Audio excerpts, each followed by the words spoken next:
Bonjour et bienvenue dans cette nouvelle présentation pour le Collège des médecines douces du Québec.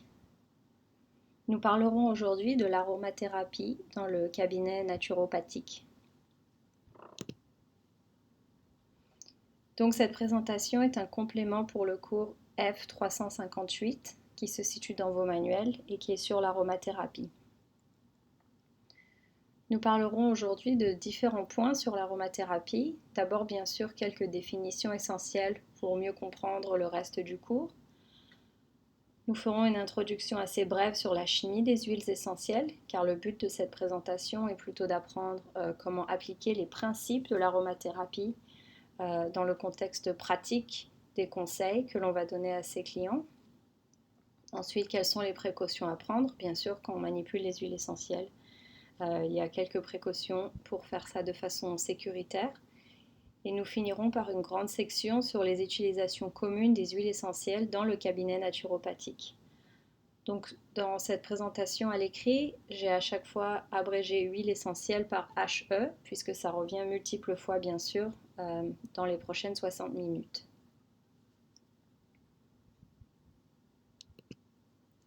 Donc quelques définitions. Quand on parle d'aromathérapie, nous sommes bien sûr obligés de parler de plantes aromatiques. Les plantes aromatiques appartiennent à différentes espèces de botanique, mais ce qu'elles ont en commun, c'est qu'elles contiennent des glandes qui vont sécréter des molécules odorantes. Toutes les molécules odorantes de la plante réunies ensemble vont faire un arôme particulier qu'on appelle l'essence de la plante, mais qui diffère selon les différentes parties de la plante. Donc par exemple, prenons une plante aromatique assez connue comme le thym. Les racines du thym vont produire certaines molécules odorantes, les fleurs de thym vont produire encore d'autres molécules odorantes, et bien sûr les feuilles vont produire encore une troisième sorte de molécules odorantes. Donc bien sûr, chaque partie de la plante sécrète des molécules, différents types de molécules bien sûr, il n'y a pas qu'un type de molécule. Et quand on les mélange ensemble, eh bien, nous avons ce que l'on appelle l'essence de la plante. Quand on fait une huile essentielle, en fait, ce qu'on veut faire, c'est essayer d'extraire un maximum de l'essence de la plante. Donc on va choisir différentes parties de la plante, soit les feuilles ou les fleurs, ce qui sont les plus communes bien sûr, que l'on va ensuite mettre dans un outil laborantin qui est en fait la distillation. Donc en fait ici on voit comment ça marche de façon assez brève. En gros dans une marmite avec un tuyau en haut, on va mettre, dans ce cas-là ils ont mis de la lavande mais ça pourrait être n'importe quelle autre plante aromatique, donc des fleurs de lavande par exemple, des pétales de rose ou autre, qu'on va mettre dans une passoire et on va mettre ça dans de l'eau. Ensuite on va faire chauffer l'eau, on la fait bouillir, donc l'eau bout à 100 degrés et la vapeur d'eau va traverser les feuilles ou les fleurs qui ont été mises dans cette espèce de passoire. Et en ce faisant, elles vont emmener avec elles les molécules odorantes de la plante. Ça va ensuite passer dans le col de cygne et ensuite ça va continuer à descendre dans le serpentin. Le serpentin est enroulé autour d'un tuyau qui contient de l'eau froide. Donc dans le serpentin, il fait beaucoup plus froid que dans la marmite avec l'eau qui bout. Ce qui va faire que la vapeur d'eau va graduellement se condenser sur les bords du serpentin. Et donc les gouttes d'eau qui vont se condenser sur les bords du serpentin et qui contiennent bien sûr toutes les molécules odorantes emmenées de la plante, se déposent donc dans le serpentin et coulent lentement, goutte par goutte, dans l'essentier. L'essentier, c'est donc la petite bouteille qu'on voit ici en bas à droite. Donc par la distillation, en fait la plante n'est jamais soumise à des températures au-dessus de 100 degrés et donc ça va préserver les qualités des molécules odorantes de la plante. Par la distillation à la vapeur, on n'utilise donc aucun produit chimique pour séparer l'essence de la plante. Et on n'utilise aussi aucun produit chimique pour séparer les molécules odorantes les unes des autres. À l'intérieur de l'essentier, on a en fait deux substances. On a l'huile essentielle, et on a l'hydrolat. Alors qu'est-ce que c'est en fait? L'huile essentielle, c'est la partie la plus forte, si on peut dire, de l'essence qui a été distillée, qui va habituellement contenir un mélange de plus de 300 molécules et qui est quelque chose d'assez puissant. L'hydrolat aromatique, c'est en fait un petit peu d'essence qui reste diluée dans l'eau et qui ne contient que 5% de l'essence. On dit donc que l'hydrolat est moins puissant puisque beaucoup plus dilué. Et souvent chez les euh, bébés de moins de 6 mois ou parfois les enfants de moins de 6 ans, dépendamment de la plante dont on parle, on va préférer utiliser l'hydrolat plutôt que l'huile essentielle, simplement parce que c'est beaucoup plus doux bien sûr.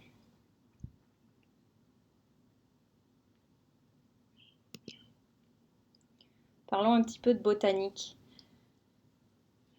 Si nous prenons deux plantes de la même espèce, ce qui va se passer, c'est qu'elles vont toujours produire les mêmes molécules aromatiques, puisque c'est programmé dans leur ADN de créer certaines glandes sécrétrices qui vont elles-mêmes uniquement pouvoir produire certaines molécules aromatiques, dépendamment de l'espèce.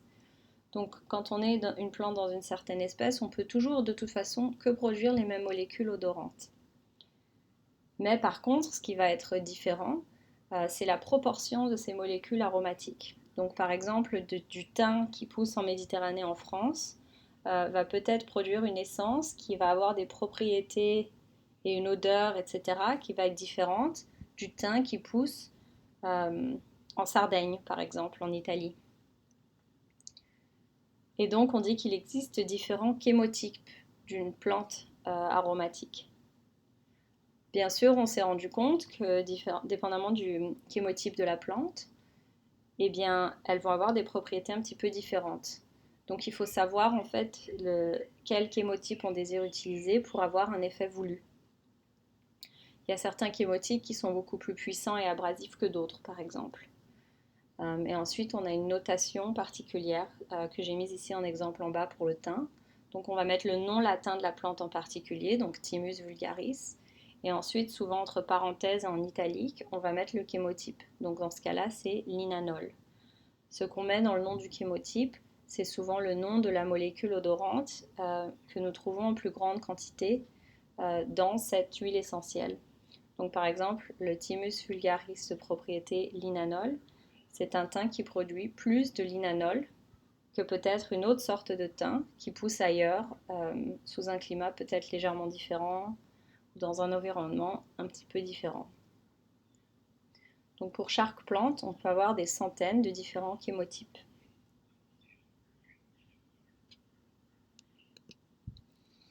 Quand on parle des huiles essentielles, bien sûr, il y a certains types de molécules qui se trouvent dans l'essence de la plante qui peuvent être toxiques pour l'organisme humain.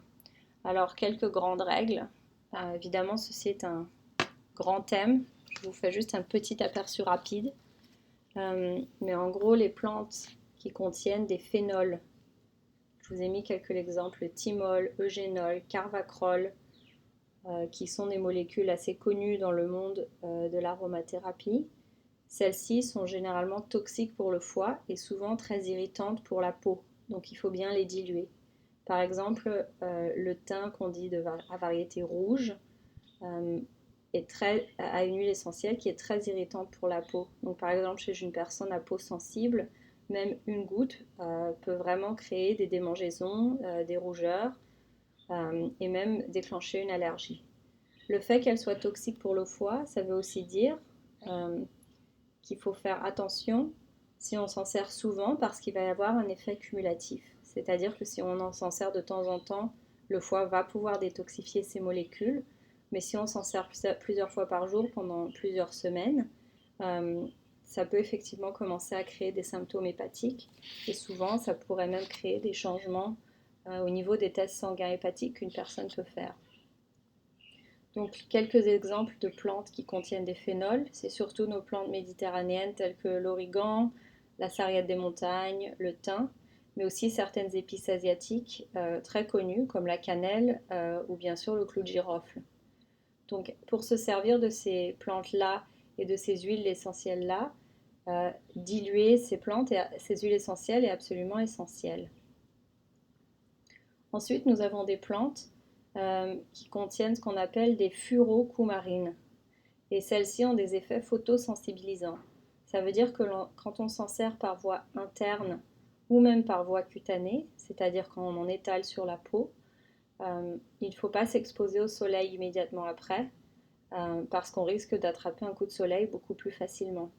Encore une fois, il peut y avoir un effet cumulatif. Donc si on s'en sert souvent, on va avoir de plus en plus tendance à être sensible au soleil. Il faut aussi bien avoir parlé à son patient parce que certains médicaments ont eux-mêmes un effet photosensibilisant. Donc s'ils prennent déjà un médicament à effet secondaire photosensibilisant, et bien dans ces cas-là, on ne va pas recommander une huile essentielle qui contient des furocoumarines ou alors en quantité très réduite et sous surveillance. Bien sûr, il faut aussi se rappeler qu'il y a d'autres suppléments alimentaires qui vont avoir un effet photosensibilisant et il faut là aussi faire attention à une interaction potentielle. Ensuite, nous avons des huiles essentielles qui vont contenir des cétones, qui sont elles-mêmes neurotoxiques ou qui peuvent créer de l'épilepsie chez les personnes sensibles. Par exemple, le camphre, carvone, thuione, fenchone. Donc encore une fois, une personne qui a déjà fait des crises d'épilepsie ou qui a une maladie neurologique, peut-être que pour eux, ces huiles essentielles-là ne sont pas adéquates.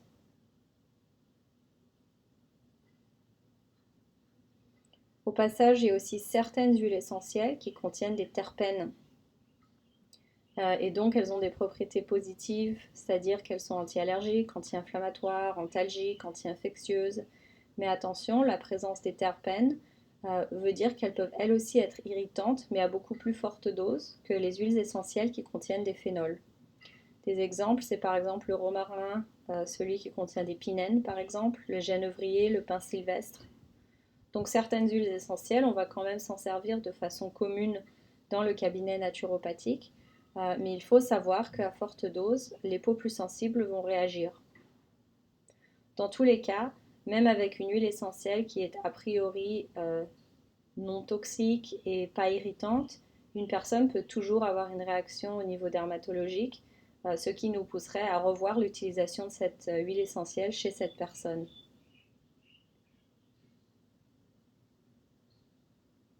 Certaines huiles essentielles contiennent aussi des aldéhydes, et c'est souvent des plantes qui vont avoir un effet calmant sur le système nerveux, ou des hypotensives, ou des plantes qui vont aider à faire baisser la fièvre et les infections, mais elles peuvent elles aussi être irritantes, mais cette fois-ci pas à cause des terpènes, mais à cause des aldéhydes.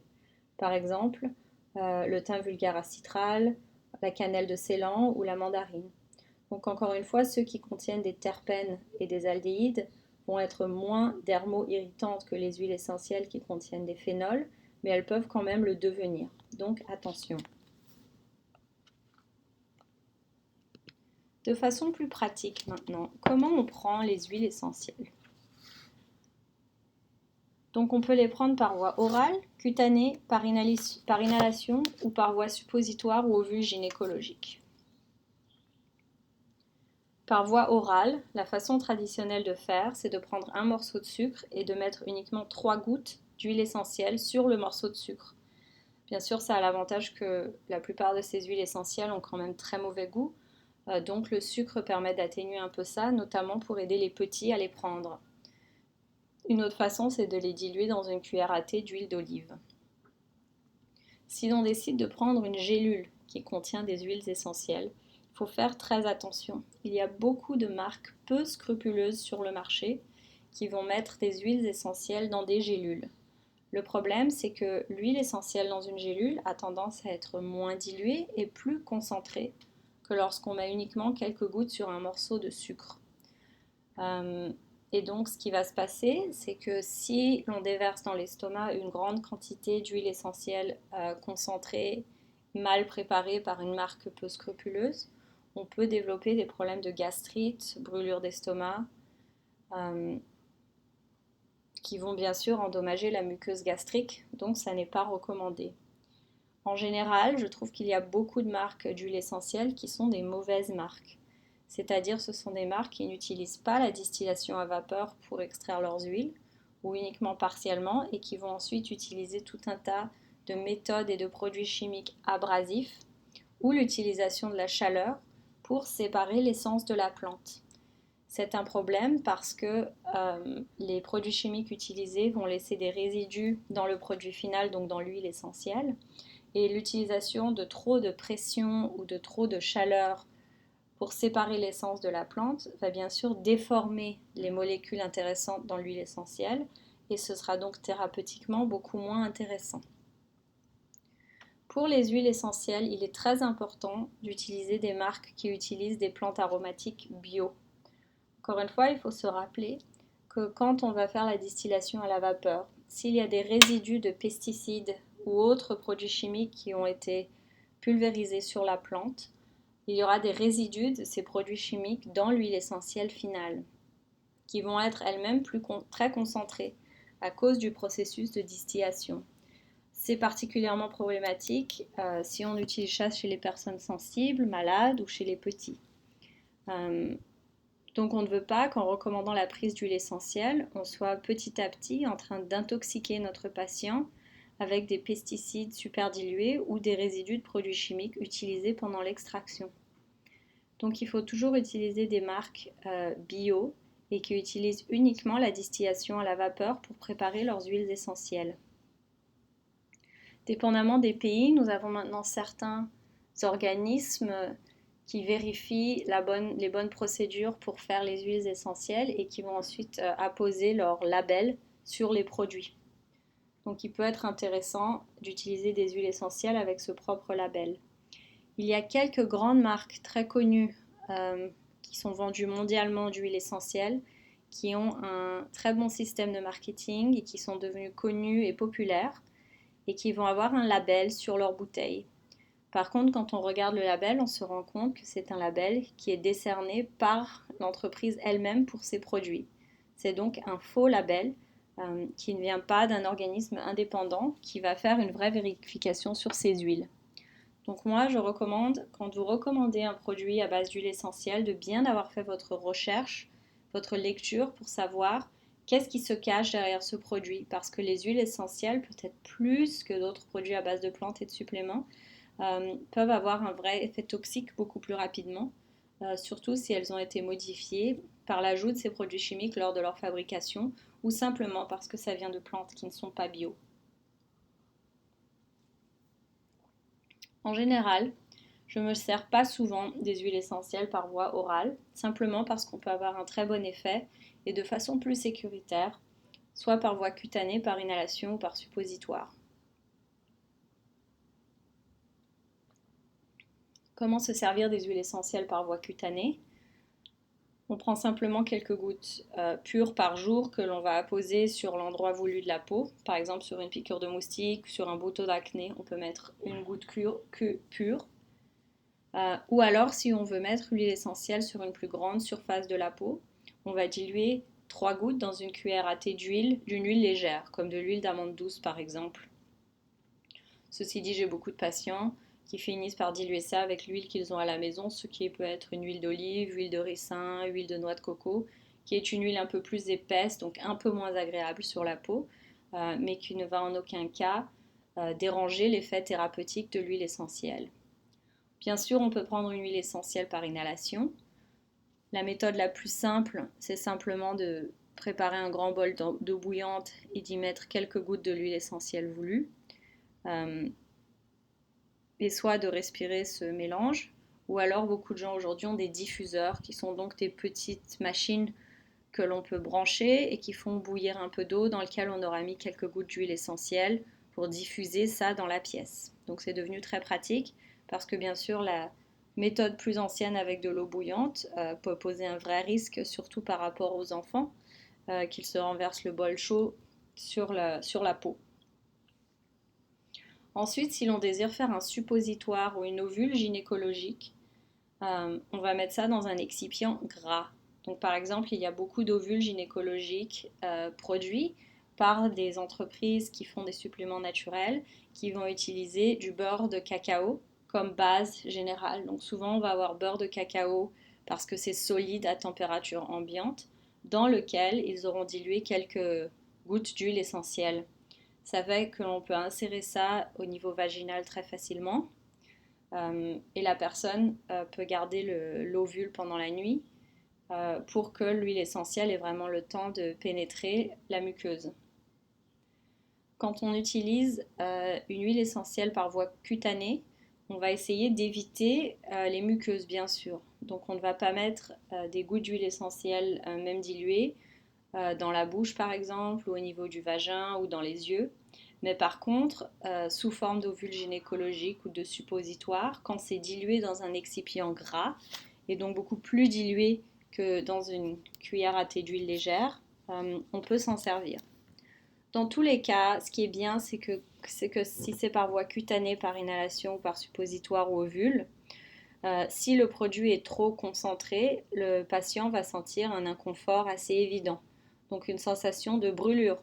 Donc si c'est par inhalation, ça peut être une brûlure au niveau des sinus. Par voie cutanée, ce serait une brûlure au niveau de la peau où l'huile a été appliquée, ou au niveau vaginal ou anal si nous avons utilisé un suppositoire ou une ovule. Dans ces cas-là, il faudra immédiatement retirer l'ovule ou le suppositoire et rincer la zone avec de l'eau et du savon. Et si c'est par inhalation, eh bien, normalement, simplement se retirer de la source va calmer cette brûlure. C'est simplement un signe que cette huile était trop irritante ou pas assez diluée pour ce patient en particulier. Donc toujours bien vérifier avec son patient. Certaines huiles essentielles ont d'autres précautions.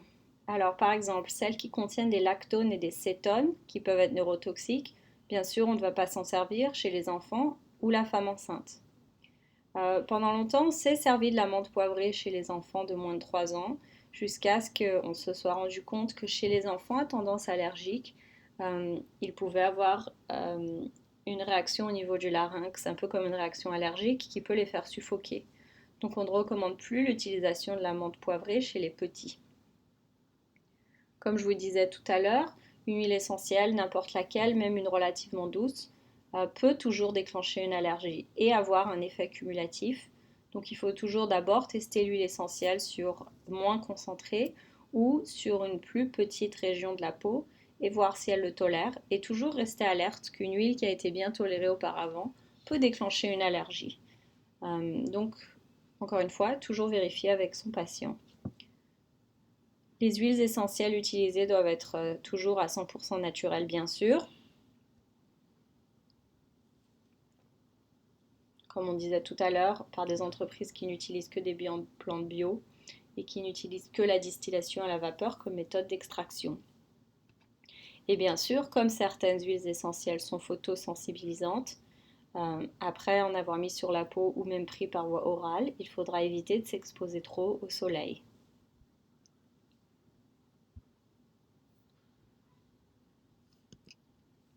Nous passons maintenant à la section sur l'utilisation principale des huiles essentielles dans le cabinet naturopathique.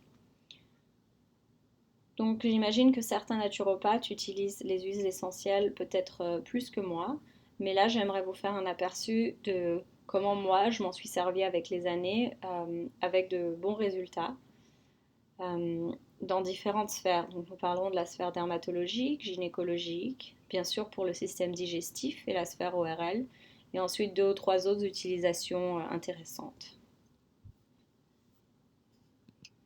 Quand nous parlons des affections de la peau, les huiles essentielles peuvent être très intéressantes pour pallier les symptômes d'eczéma.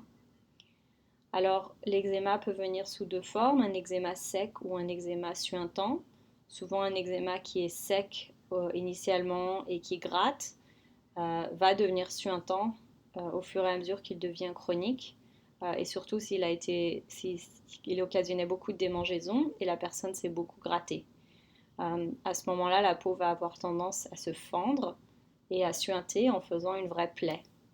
Donc sur l'eczéma sec, moi je recommande l'huile essentielle de Santalum album par voie cutanée et diluée donc dans un baume hydratant. Entre parenthèses, quand vous voyez le V et CUT, ça veut dire voie cutanée. Donc pour bien clarifier que ça n'est pas par voie orale. Actuellement, il y a une entreprise australienne qui a fait toute une grande plantation des arbres de Santalum en Australie dans le but de faire l'huile essentielle de Santalum album. Et ils font beaucoup de recherches et ils ont breveté aujourd'hui leur baume à base de cette huile essentielle pour les problèmes d'eczéma. Mais on peut aussi bien s'en servir simplement avec une petite bouteille d'huile essentielle de Santalum diluée dans un baume hydratant. Donc pareil, à peu près une cuillère à thé de n'importe quel baume hydratant qui a bien fonctionné pour l'eczéma de ce patient dans le passé, avec 3 gouttes d'huile essentielle de Santalum album à appliquer sur la zone desséchée par l'eczéma, 1 à 2 fois par jour. Si l'eczéma suinte, là je recommande pas une huile essentielle directement, mais par contre une préparation à base de miel manuka. Donc le miel manuka contient encore une partie de l'essence de l'arbre à thé, le manuka donc, mais qui a été digéré par l'organisme de l'abeille qui a fait le miel, ce qui lui donne des propriétés curatives, surtout au niveau de la peau, très intéressantes. Beaucoup d'études montrent que le miel de l'arbre à thé a des propriétés très intéressantes pour la cicatrisation des plaies. Et donc, dans ces études, on mettait le miel directement sur les plaies pour les aider à guérir. Dans le cabinet, moi j'ai trouvé ça difficile à recommander, simplement parce que le miel lui-même n'est pas stérile. Donc ça me paraissait un peu difficile au niveau de la responsabilité médicale de recommander du miel, donc un produit non stérile, à appliquer sur une plaie comme ça directement, surtout si c'est une plaie plus étendue. Donc moi aujourd'hui je me sers d'un produit de la marque Medihoney, qui est une marque américaine, qui est en fait une préparation. C'est du miel de manuka qui a été dilué plus ou moins dans un gel et qui permet d'appliquer un produit stérile et médicalement approuvé sur une plaie.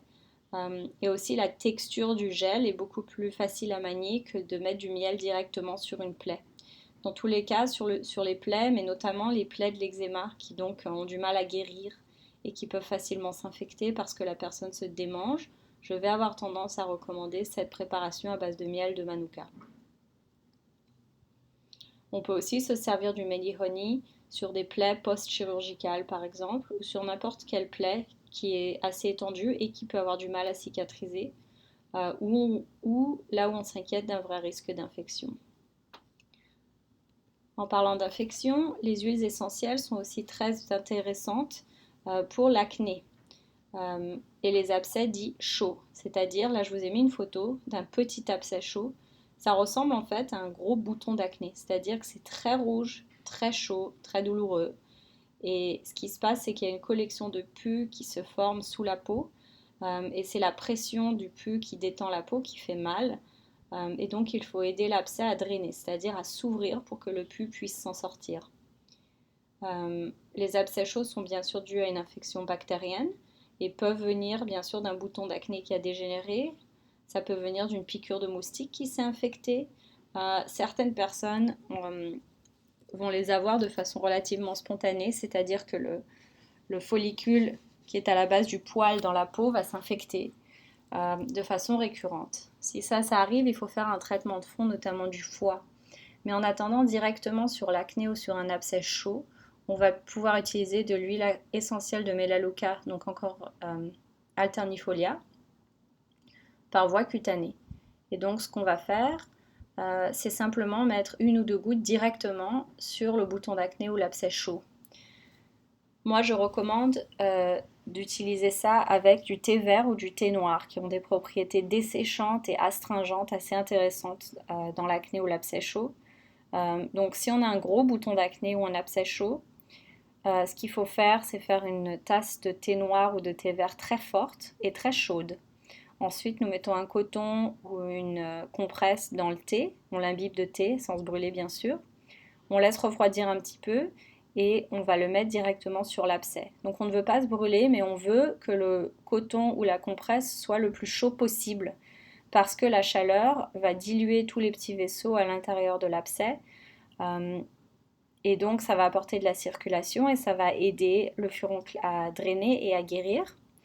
Et ce qui se passe, c'est que le thé noir ou le thé vert, ça va resserrer les fibres de la peau, si bien que le bouton va avoir tendance à s'ouvrir beaucoup plus rapidement, au lieu de grossir, en prolongeant l'infection, en créant de la douleur. Et si un abcès devient trop gros, il va falloir aller chez un généraliste ou des fois en milieu hospitalier pour ouvrir l'abcès, le drainer, et prendre un traitement antibiotique. Donc on préfère éviter ça si on peut en s'occupant de l'abcès quand il est encore relativement petit. Donc moi je recommande la compresse très chaude. Dès qu'elle refroidit un peu trop, on la sort, on la remet dans sa tasse de thé. Quand elle est chaude, on la replace sur l'abcès et on répète ce processus pendant une dizaine de minutes, de préférence après une douche chaude. Et ensuite, quand l'abcès, la pointe de puce s'ouvre, on essaye de le drainer au maximum. Et ensuite, sur la plaie, on met 1 à 2 gouttes d'huile essentielle de Melaleuca et on laisse.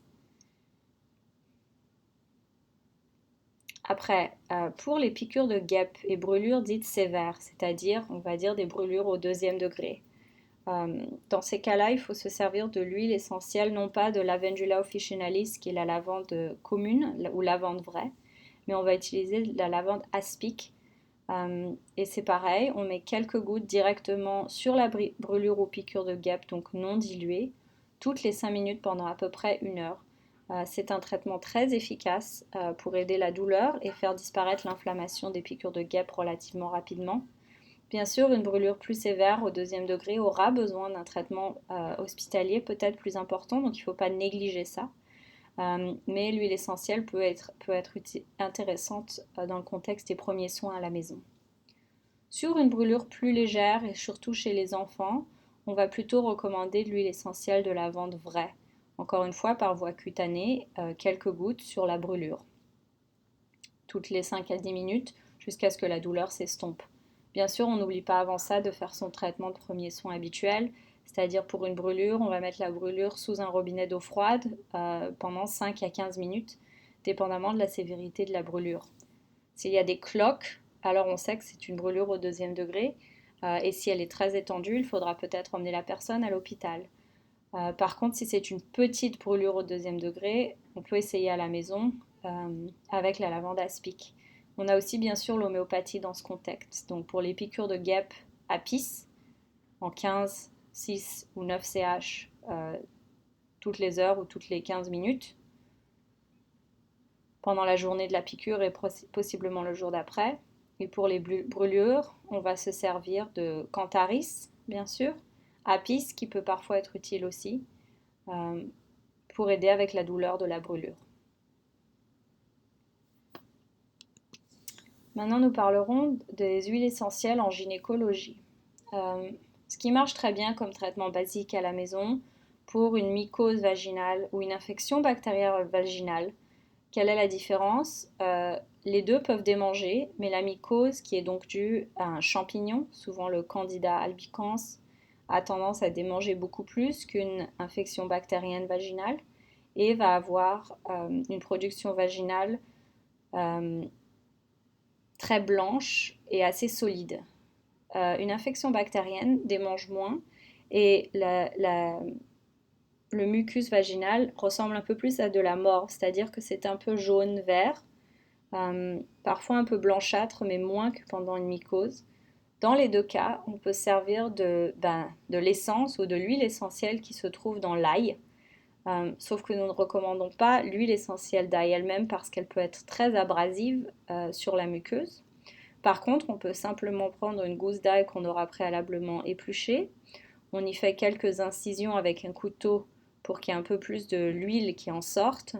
Et ensuite, autour, on va mettre un morceau de fil dentaire tout bêtement pour créer, là sur la photo, ils ont plutôt fait un trou avec une aiguille pour faire passer le fil dentaire.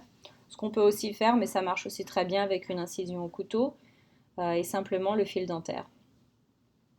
Et ensuite, la femme peut insérer ça vaginalement le plus loin possible comme un tampon dans le vagin et garder la gousse d'ail toute la nuit. Donc l'essence qui va sortir de l'ail a des propriétés antibactériennes très intéressantes et aussi des propriétés qui font que ça nous aide à se débarrasser des champignons. Donc je recommande de faire ça plusieurs nuits de suite, éventuellement avec une serviette hygiénique, mais pas nécessairement. Et ensuite de suivre ça avec quelques nuits où on insère une gélule de probiotiques vaginalement pour essayer de rétablir une flore vaginale adéquate qui va donc rendre cela beaucoup plus difficile pour que des organismes comme des bactéries ou des champignons viennent s'y installer. Bien sûr, si l'infection persiste au-delà de ça ou devient vraiment problématique, il faudra peut-être quand même visiter un gynécologue pour un traitement plus médicamenteux. On peut aussi insérer des ovules d'huile essentielle de Melaleuca, qui, bien sûr, cette plante a aussi des propriétés antiseptiques. Moi, dans ces cas-là, je n'utilise que des ovules déjà préparés dans le commerce par des entreprises de bonne réputation, parce qu'ils ont déjà fait une dilution d'huile essentielle de Melaleuca, souvent dans du beurre de cacao, qui est adéquate pour pas que ce soit trop abrasif pour la muqueuse vaginale. Donc souvent, on va insérer l'ovule au coucher avec une serviette hygiénique parce que quand le beurre de cacao va fondre, dès que l'ovule aura été en contact avec la muqueuse vaginale et donc avec une température de 37 degrés, le beurre de cacao va se mettre à fondre et à couler. Donc forcément, il faut mettre une serviette hygiénique pour pas que ça coule hors et que ça dérange la personne. Donc c'est bien de bien éduquer sa patiente sur tout ça pour que ce soit un traitement qui paraît facile et pas compliqué et pénible.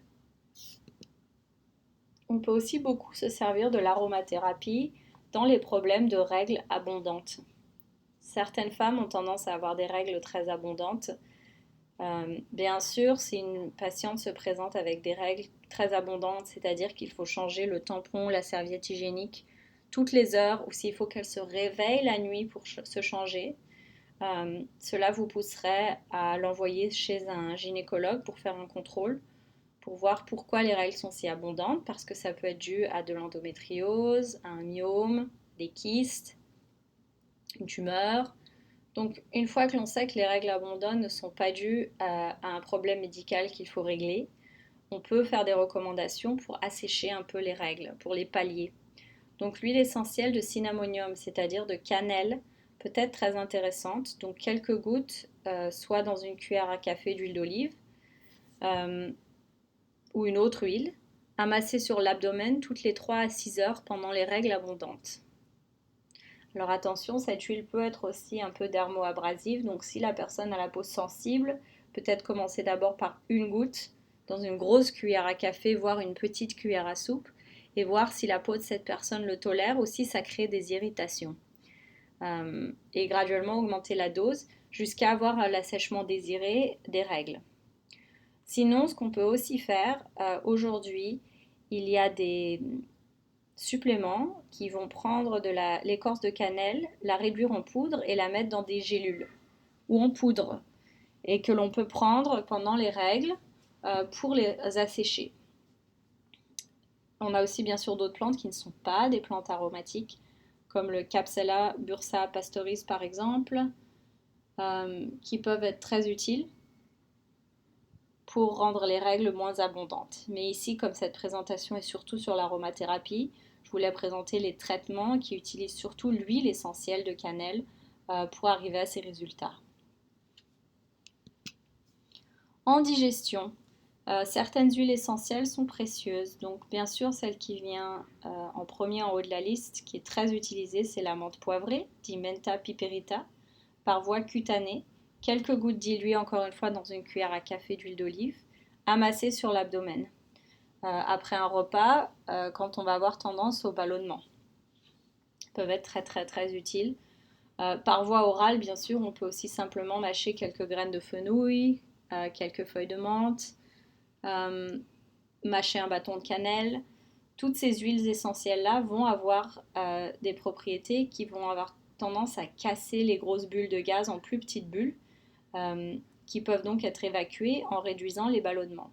Bien sûr, ça ne résout pas la base du problème, qui est soit une intolérance alimentaire ou une dysbiose, c'est-à-dire un déséquilibre de la flore intestinale, mais c'est vraiment un palliatif pour que relativement vite, le patient ait moins d'inconfort. Par contre, si une personne se présente à nous avec non pas des ballonnements occasionnels après un grand repas par exemple, ou la prise d'un aliment qu'ils savent ne leur réussit pas trop, mais que ça devient des ballonnements ou une aérophagie plus ou moins chronique et que nous diagnostiquons comme étant dû à un déséquilibre important de la flore intestinale, soit de la flore intestinale au niveau du côlon, soit dû à une flore intestinale déséquilibrée au niveau de l'intestin grêle, qu'on appelle en anglais le SIBO, c'est là que moi j'ai recours à un traitement à base d'huile essentielle orale. Alors encore une fois, moi je n'utilise que des gélules d'huile essentielle à utilisation orale par certaines entreprises de produits naturels en qui j'ai entière confiance. Alors j'utilise souvent ce produit qui s'appelle Candibactine AR, qui est en fait un concentré d'huile essentielle aromatique sous forme de gélule, mais fait de façon le moins abrasive possible pour la muqueuse gastrique. Alors vous pouvez voir ce qu'il y a à l'intérieur. Nous avons de l'huile essentielle de thym, d'origan, de sauge et de Melissa officinalis. Et ils vous mettre ici aussi la quantité de thymol et de carvacrol, car on se souvient que ce sont des huiles essentielles qui peuvent devenir toxiques sur le long terme.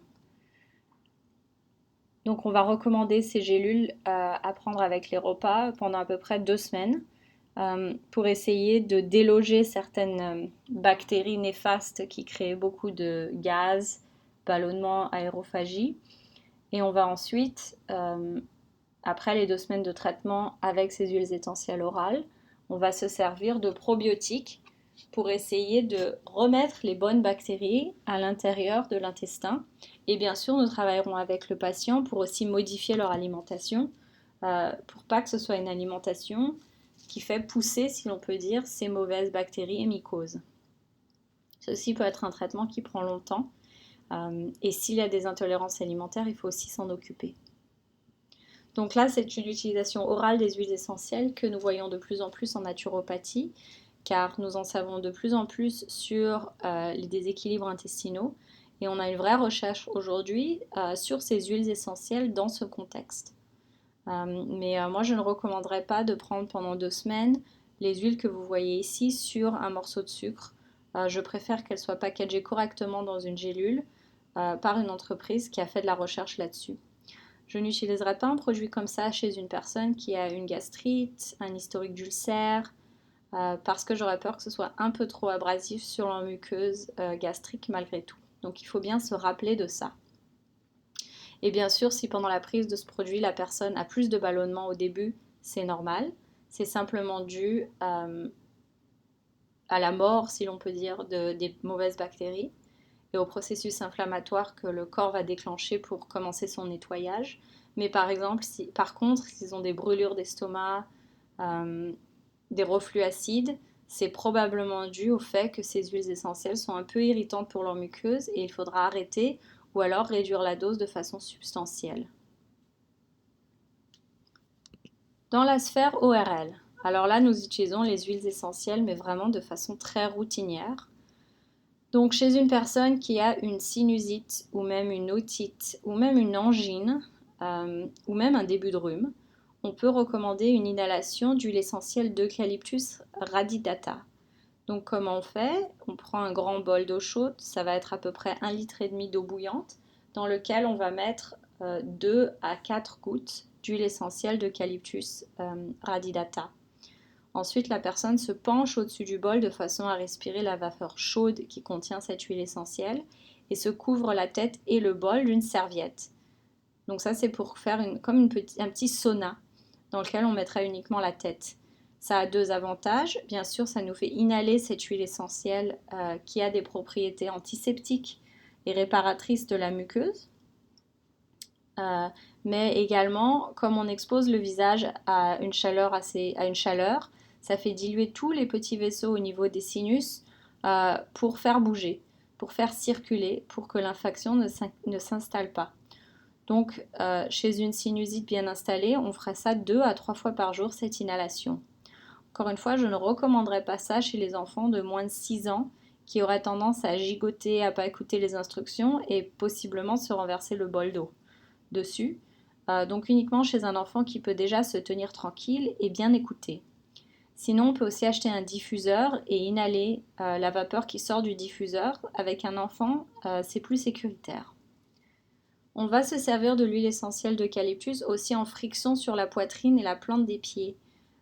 Donc friction sur la poitrine si le rhume est en train de descendre et de devenir une bronchite par exemple où il y a une toux très grasse. Et sur la plante des pieds parce que la peau y est assez fine et donc l'huile essentielle va bien pénétrer, se répandre dans tout l'organisme. L'huile essentielle d'eucalyptus a aussi des propriétés intéressantes en cas de maladie contagieuse de la sphère ORL. Donc classiquement dans les écoles, dans les familles, chez les enfants. Dans ces cas-là, même ceux qui ne sont pas encore atteints, c'est une bonne idée de leur frictionner la plante des pieds avec ça, voire de mettre ça dans un diffuseur à la maison pour essayer d'enrayer la contagion et la diffusion de l'organisme pathologique. Dans le cas des otites, c'est la Lavandula stoechas qui est intéressant. Ah, donc, encore une fois, ce n'est pas la lavande vraie que l'on connaît, c'est une autre espèce de lavande. Et là, par voie cutanée. Donc, on prend l'huile essentielle, on met 2-3 gouttes sur un coton que l'on va ensuite insérer dans l'oreille infectée. Et l'huile essentielle va se répandre jusqu'au tympan et enrayer l'infection. Donc, ça peut très bien marcher, surtout pour calmer la douleur due à l'otite.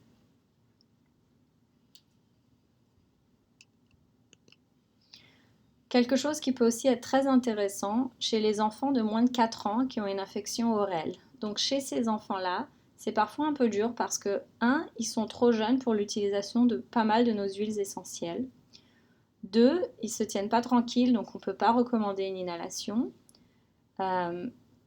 3, souvent ils ne se laissent pas faire avec les bains d'eau salée qu'on doit mettre de façon nasale, donc ils n'aiment pas le spray nasal qui pourrait les aider. Et bien sûr, ce sont ces petits-enfants qui sont le plus susceptibles aux infections de la sphère ORL. Alors, ce qui peut être très utile chez les petits, c'est de faire une forte tisane à base de thym. Donc, on prend en gros 1,5 litre d'eau dans lequel on met une très grosse poignée de thym culinaire tout bête, de la feuille séchée. Donc, on prend son bol d'eau, on met sa poignée de feuilles de thym dedans, on couvre le bol pendant au moins 10 minutes, au mieux une demi-heure, voire 1 heure, pour faire vraiment une tisane forte. Ensuite, on va passer cette tisane à la passoire pour séparer les feuilles du liquide. Et ce qui est intéressant ensuite, c'est de prendre une petite bassine dans laquelle l'enfant peut encore se baigner et de mettre cette tisane dans la bassine avec 50% de tisane et 50% d'eau la plus chaude possible. Ensuite, on ferme la porte de la salle de bain et on essaie de garder l'enfant dans ce bain-là le plus longtemps possible, au minimum 15 minutes. Ce qui va se passer, c'est que l'essence de thym va donc se répandre dans l'eau de la tisane et elle va être absorbée par la peau de l'enfant et ça va aussi faire une forme d'inhalation vu que l'eau du bain est chaude et donc il y a une partie de vapeur contenant l'essence qui va se répandre dans l'air que l'enfant va respirer. Comme c'est une tisane et non pas une huile essentielle, ça a tendance à être beaucoup moins irritant, d'abord pour la peau bien sûr, mais aussi pour les tissus de la muqueuse sensible chez les petits. Donc on peut faire ce bain à la tisane 1 à 2 fois par jour quand les enfants ont le nez très congestionné, une bronchite qui se développe ou une toux très grasse, ou même avec une otite, je le recommanderais. On peut faire ça bien sûr avec des enfants plus grands aussi, mais le problème devient qu'il faut faire des quantités industrielles de tisane de thym pour mettre ça dans le bain sans que ce soit trop dilué. Donc chez les plus grands, on va plutôt recommander l'inhalation, voire diluer de l'huile essentielle d'eucalyptus sur la poitrine au coucher. Et c'est plutôt chez les petits qu'on va faire le bain à la tisane de thym. Mais il faut bien garder ça en tête, c'est une utilisation très intéressante. Pour la sphère ORL, ce qui peut aussi être très intéressante en cas de sinusite ou d'otite, c'est de l'huile de Citrus paradisi, c'est-à-dire de l'huile de pamplemousse par voie cutanée sous forme de massage. Le massage recommandé, c'est un massage lymphatique au niveau des ganglions de la gorge et de l'oreille. Je vous ai mis là une petite photo où l'on les voit. Donc en vert, ce sont les ganglions qui vont avoir tendance à se gonfler de globules blancs pendant une infection. Donc si c'est une infection ORL, c'est les ganglions près des oreilles, près de la gorge, près des sinus qui vont se gonfler parce qu'ils vont travailler plus fort. Et ces ganglions ont tendance à s'engorger et l'infection va s'installer. Donc on veut faire circuler tout ça. Alors d'abord avec le coton dans l'oreille, avec l'huile essentielle de lavande dont nous avions parlé, avec les inhalations. Mais on peut booster le système immunitaire un peu plus, surtout si l'on trouve les ganglions très gonflés ou chez les enfants dont les ganglions n'ont jamais vraiment l'air de dégonfler totalement. Alors là, ce que je recommande, c'est de l'huile de ricin, à peu près une cuillère à thé, avec 3 gouttes d'huile essentielle de pamplemousse. On mélange tout ça bien et on va masser du haut vers le bas. C'est-à-dire on va commencer autour de l'oreille et on va masser vers le bas de façon assez ferme jusqu'à la clavicule, de façon à lisser le muscle que l'on voit ici qui connecte l'oreille à la clavicule et aussi derrière, c'est-à-dire on va masser de haut en bas vers le haut du haut de la nuque vers l'omoplate et la clavicule. Donc on répète ça une dizaine de fois. Après la douche, c'est un bon moment. Et après, il faut être sûr de ne pas laisser trop d'huile parce que surtout si c'est un enfant, on ne veut pas qu'il touche là où il y avait plein d'huile essentielle de pamplemousse et qu'il se frotte les yeux après, par exemple. Donc je recommande de faire le massage et ensuite d'essuyer un peu la peau de telle façon à ce qu'il n'y ait pas trop de résidus, surtout chez un enfant. Et de répéter ça 2 fois par jour après la douche pendant que l'infection est encore active. Dans le cabinet naturopathique, nous avons aussi quelques autres utilisations d'huile essentielle très connues. Bien sûr, c'est pour les maux de tête. Donc, les migraines, souvent, ça ne sera pas assez, mais pour un maux de tête plus basique, on peut simplement prendre quelques gouttes de menthe poivrée euh, que l'on n'a pas besoin de diluer. Donc, simplement 2 gouttes que l'on va masser sur les tempes. Ça aide presque immédiatement les maux de tête grâce à ses propriétés analgisantes et refroidissantes. Pour les maux de dents, pareil, on peut soit masser 2 gouttes non diluées sur la peau des joues ou on peut éventuellement mettre une goutte sur la dent qui nous fait souffrir. Et ça a des propriétés analgisantes, donc ça ne va pas enlever le problème, mais ça enlèvera la douleur, ce qui est déjà pas mal. Pour les insomnies chez les petits, bien sûr, nous avons la Lavandula angustifolia par voie cutanée encore une fois. Donc soit quelques gouttes dans une cuillère à café d'huile d'olive diluée sur la plante des pieds. Parfois, on peut même aussi acheter ces oreillers qui contiennent des fleurs de lavande et l'enfant peut dormir dessus, surtout chez les tout petits. Ou même un petit massage sur la poitrine avec quelques gouttes de cette lavande diluée dans de l'huile d'olive. Donc ça a des propriétés calmantes intéressantes pour le coucher. Donc voici notre résumé pour cette présentation d'aujourd'hui. Il faut bien se rappeler que l'aromathérapie est un outil très précieux dans les traitements naturopathiques, surtout dans le premier soin ou la palliation. Mais bien sûr, les huiles essentielles qui sont faites à partir de beaucoup de kilos de feuilles ou de pétales concentrent l'essence de la plante vraiment beaucoup de fois. Ces huiles essentielles sont donc puissantes et elles peuvent contenir des molécules qui sont toxiques et qui ont un effet cumulatif. Donc il faut bien savoir quel genre de molécule est présent dans l'huile essentielle qu'on utilise pour essayer de ne pas avoir ces effets, mais que avoir les effets thérapeutiques de l'huile essentielle. Bien se rappeler que certaines huiles essentielles ne sont pas recommandées chez les petits et la femme enceinte. Et que chez les tout petits de moins de 3 ans, on va souvent préférer des hydrolats aromatiques qui ne contiennent donc que 5% d'essence comparé à une huile essentielle. Et en général, prendre quelques précautions sur ces tout petits.